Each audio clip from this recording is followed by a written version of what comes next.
শোনো সবাই, আজ একটা গল্প বলি। আমাদের নন্দীপাড়া গ্রামের গল্প। শান্ত সবুজ মাটির গন্ধে ভরা একটা গ্রাম, যেখানে আকাশটা যেন আরো একটু নীল, মানুষটাও একটু বেশি সরল। সেই গ্রামেই থাকতেন এক সৎ আর পরিশ্রমী কৃষক, রঘুনাথ কাকা। ভোর হতেই তিনি মাটি ছুঁয়ে বলতেন, মা ধরিত্রী, আজও আশীর্বাদ করো। কেমন যেন মনটা ভরে যেত তার সেই কথা শুনে। কিন্তু এক বছর আকাশ যেন মুখ ফিরিয়ে নিল, বৃষ্টি এলো না। ধান গাছ শুকিয়ে হলুদ হয়ে গেল। গ্রামের মানুষ ভয় পেতে লাগলো। আমরা কি খাবো, কি হবে এবার? আমি একদিন দেখলাম রঘুনাথ কাকা চুপচাপ দাঁড়িয়ে ক্ষেতের দিকে তাকিয়ে আছেন। চোখ ভিজে আছে, কিন্তু মুখে এক ফোঁটা দুঃখ নেই। আমি জিজ্ঞেস করলাম, কাকা, এত কষ্টেও হাসছেন?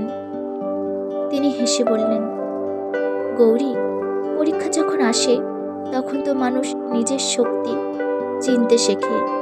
ভগবান পথ দেখাবেন।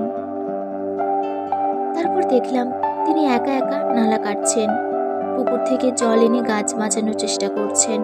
মানুষ বলল, ওসব করে লাভ কি? কিন্তু কাকা বললেন, চেষ্টা করা মানুষের ধর্ম। কিন্তু একদিন তিনি মাঠে অচেতন হয়ে পড়ে গেলেন। আমরা সবাই দৌড়ে গেলাম। আমি তার মুখে জল দিলাম। ধীরে ধীরে চোখ খুলে বললেন, শরীরটা আর চলছে না গৌরী, কিন্তু চেষ্টা থামালে মাটির প্রতি অন্যায় হবে। সেই রাতে আমরা সবাই মন্দিরে গিয়ে প্রার্থনা করলাম। মহিলারা জপ করছিল, ওম কৃষ্ণায় নমঃ। আমার মনেও একটাই কথা, ও ঠাকুর, আমাদের কৃষকটাকে বাঁচিয়ে দাও। পরদিন সকালে গ্রামের মানুষ যেন নতুন আলোয় জেগে উঠল।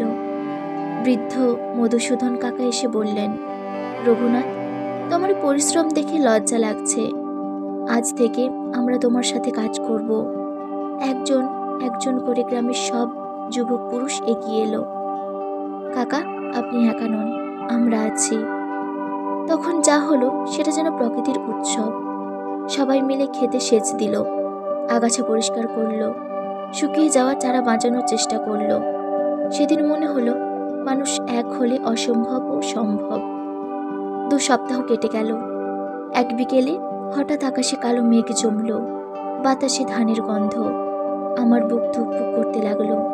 এরপর প্রথম ফোঁটা পড়তেই রঘুনাথ কাকা 2 হাত তুলে কেঁদে ফেললেন, ধন্য তুমি মা ধরিত্রী, ধন্য তুমি শ্রীকৃষ্ণ। মুষলধারে বৃষ্টি নামলো। শুকিয়ে যাওয়া ক্ষেত যেন নতুন প্রাণ পেল। সবুজ গাছের হাসিতে ভরে উঠল গ্রাম। ফসল যখন পাকলো, গ্রামটা যেন আলোকিত হয়ে উঠল। রঘুনাথ কাকা মন্দিরে প্রদীপ জ্বালিয়ে বললেন, এ জয় শুধু আমার নয়, এখানে আছে তোমাদের ঘাম আর ঈশ্বরের কৃপা। ফসল কাটার দিন তিনি পুরো গ্রামকে ডেকে ধান ভাগ করে দিলেন। বললেন, এই ধান আমাদের ঐক্যের ধান, পরিশ্রমের ধান, আশীর্বাদের ধান। সেদিন চাঁদটা কি অপূর্ব ছিল। আমি পাশে দাঁড়িয়ে থাকতে রঘুনাথ কাকা বললেন, গৌরী, কষ্ট মানুষকে ভাঙে না, শেখায়।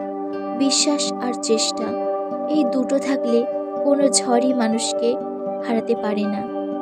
আজও তার সেই কথা আমার হৃদয়ে গেঁথে আছে।